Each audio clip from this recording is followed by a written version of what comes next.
Hey everyone, welcome back to the channel. My name is Tori if you're new here, and today I wanted to take you to my kitchen and I wanted to chat with you about ways to work around this food shortage, work around inflation, ways that I personally do this. I know this may not be accessible for everyone. Perhaps you're starting with a bare pantry. I wanted to go over some things that I keep on hand to keep it cheap in my home. Cheap but delicious. I will say we have a lot of love in our home, so we are never going bland with our food, if you know what I mean. But I wanted to show you these tips and tricks because I feel like everyone can learn something here and there. So of course, drop down in the comments your favorite ways to save in the kitchen and work around these inflation prices and food shortages, because I know we're all feeling it. If you are new here, hi, hello, my name is Tori. I make motherhood and preparedness on a budget videos. I know that's a mouthful, but we make them 3 to 4 times a week, and we would love it if you hit that subscribe button. Make sure you give this video a big thumbs up if you enjoyed it, and without further ado, let's get right into the kitchen and start cooking. I am battling a storm this evening, so if you hear some raindrops, just try and enjoy some background ambiance. Anywho, I'm going to voice this over, go throughout my kitchen with you today, and give you some tips and tricks. So my number one tip is to know what kind of food you have on hand, whether that's taking an inventory. Knowing expiration dates are super important, so perhaps keeping a notebook close to the refrigerator and making sure you and whoever else is in your home that cooks knows about this list. So I find them to be super helpful. I have one for the prepper pantry, I have one for long-term storage, I have one for our fridge, and I have one for our everyday pantry. So that's like 5 different lists like running in my head at all times. So it's helpful when I write things down.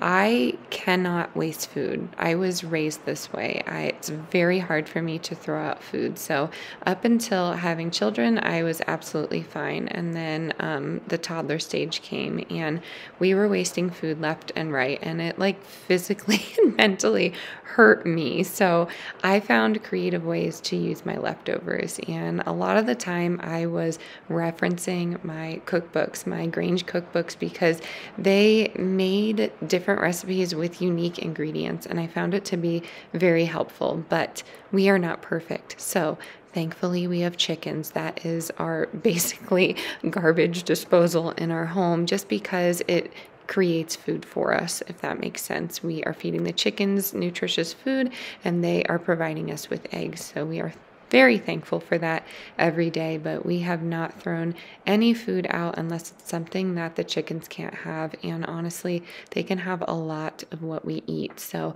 I will say I try and feed them all organic, just because it's coming back to us and we try and eat organic. So again, we're not perfect, but that is what I'm doing. If you see me here, I'm taking the food, putting it in this bowl, and I periodically, when I'm doing these days in the kitchen, will go out to the coop and give them to the chickens. But if I feel like they've had enough, which they're bottomless pits, they will never know when to stop eating, I will put a bag in the freezer, or sometimes I will put a bag in the freezer of veggie scraps just to make veggie broth. I also have a compost pile. I utilize it, but honestly it goes to the chickens much more than it goes to my compost. So I have gotten questions on that. I just wanted to address it. Right now I have all of our leftovers left out, and I'm just creating meals with what we have on hand. So I have some recipes that I'm sharing with you today, but I can't write them out because it's honestly just what we have on hand. So this is kind of going to be a meal prep as well. I am consolidating. That's another thing I like to keep on hand, is just glass containers. That is how we store things. We got rid of plastic years ago, but you will see random plastic dishes in my kitchen. But honestly, I can see the item in the glass container a lot better. Another tip, of course, if you're new on my channel, you may not know this, but I shop Kroger clearance and I shop my Mennonite discount store quite frequently, and a lot of the items are expired or about to be expired. We typically are ignoring a lot of those expiration dates, especially for shelf-stable items. So I like to freeze bread. That is how I get nutritious, nice bread, honestly, is what we like to call it, because we would never pay $8 a loaf, but we will pay 99 cents and freeze it. Does it change the taste a bit? Yes, but it's still edible and it still tastes great, honestly.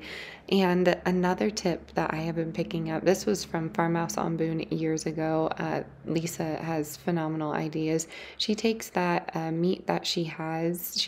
I don't think she does her clearance because she can provide her own meat for her family from her farm and other family members. But what she does is take it out of the freezer and she puts it into a oven dish in the refrigerator so it's thawed out and ready to go. So it's saving her time and she can plan meals around that meat. I am rather new to meat. I just started eating meat a few months ago, so this is new to me, but wow, I feel phenomenal, 10 times better than what I used to feel like. So I will say all of that salmon that you just saw will go into the freezer because I had salmon in the freezer. So rotating is key if you're going to utilize your freezer for your discount items. Next on my little list here, if you have a chance, go ahead and prep a few items, and that is what I'm doing today. I'm going to prep some bacon so we can just grab and go, put it in our breakfast or whatever we're using it for, and make it easier for everyone. Just because we have this newborn, my husband finds himself in the kitchen often, and because he is not the main cook in the kitchen, and he finds it hard to come up with meals. So I find that if I keep at least something prepared in the fridge for him, it's easier for his schedule because he is in law enforcement. He's in and out all the time at all hours of the day. But here we are with my discounted farm stand cabbage, and that's another tip of mine. See if your local farm market, farm stand, farmer has a discount bin. A lot of the times the veggies are on their last day or two and you can get them at a discounted price. And another little tip, towards the end of the season when their crops are done being harvested and they are ready for a plow, my farm actually offers, well, a lot of the farms, a little program called gleaning. I don't know if you've ever heard of that, but you can actually go to the field and pick your crop at a very discounted price. Oftentimes it's free because they just don't want that food to go to waste. I am lucky 2 farms near me also do a pay what you can program. So I love that. That is how I get most of our veggies that we're not growing, but I did want to mention that. And I was showing you there, if you are Polish like me, you might see that I do a lot with cabbage. So I could have taken this ground beef and made chalupki with it, which is just a ground beef mixture essentially in a cabbage leaf that is steamed. Sometimes you can mix rice with it, but oftentimes I'm taking a recipe that I grew up with and I am following it lightly, if that makes sense. I get called out on the channel a lot because I'm not making authentic recipes. I know that, but I am just a stickler for no food waste. Like I said, there were 8 children in my family and, food didn't go to waste, but it was very important to my parents to instill that in us. I don't know if you know this, but 40% of the prepared food for the United States goes to waste. That number is frightening for me to see, especially with the amount of food insecurity in our community, specifically our community, but around the United States and the globe. So I started a little free pantry at the end of our driveway about a month ago, and it's doing great. Maybe just set out a few cans in the summertime and winter. You'll have to take it in every night, but it's a free pantry and people can bring food to it if they want, and they can take from it, and it's free, it's anonymous, and it's helpful. It is cleaned out almost every day, and I find that I can bring things from Kroger. If there's a loaf of bread on sale for 50 cents, I'll put that in there and that's gone as well. So that's another little tip if you want to just kind of give back to your community, or maybe you have some extra time on your hands to organize something like that in your neighborhood. I was showing you that I put cabbage and onion on top of the bacon while it's cooking just to give it some flavor, and we make halushki with this. So all you do is pop in some homemade noodles with butter or olive oil. You can put in some pancetta or this bacon here, and you have yourself a very filling and inexpensive pasta dish. Honestly, this is so cheap and everyone in my family loves it. And then on the subject of meat, since we have this bacon in the corner here, I did want to touch on something that I like to do, and that is utilizing bring the food that we're preparing to its best potential, essentially. So if I'm making chicken in the crock pot, for instance, I will take that chicken meat and we will eat it, but then I will take those bones and what's ever left over and I will make bone broth, or I will make chicken stock with it. But I'm trying to utilize that food to its best potential. So with this bacon, after I'm done using it, I will take the grease from the pan and I will save it, which you will see me do later on in the video. And maybe you don't have cash for butter or oil. You can use this in a pinch. I keep mine in the refrigerator, but I grew up with it just on a shelf and I turned out just fine. It was right next to the stove and, you know, we're okay, but I don't know. I would suggest putting it in the fridge. That's just me though. And I kind of have to say that if I'm going to make any sort of food tip video on YouTube or social media in general. But as you can see, not a lot of people liked peas. I love peas, but I felt like they could be better served in something different. So I'm taking this food and I'm making it into something else, which is the definition of a leftover makeover. I love leftover makeovers. I don't know if everyone in my household likes it, but it's another way for me to be creative. So that is what I'm doing. I'm going to make some potato salad. So taking some homegrown potatoes, we got a good bounty and I was going to serve some, but I just wanted to taste a few. So I have 5 potatoes in there.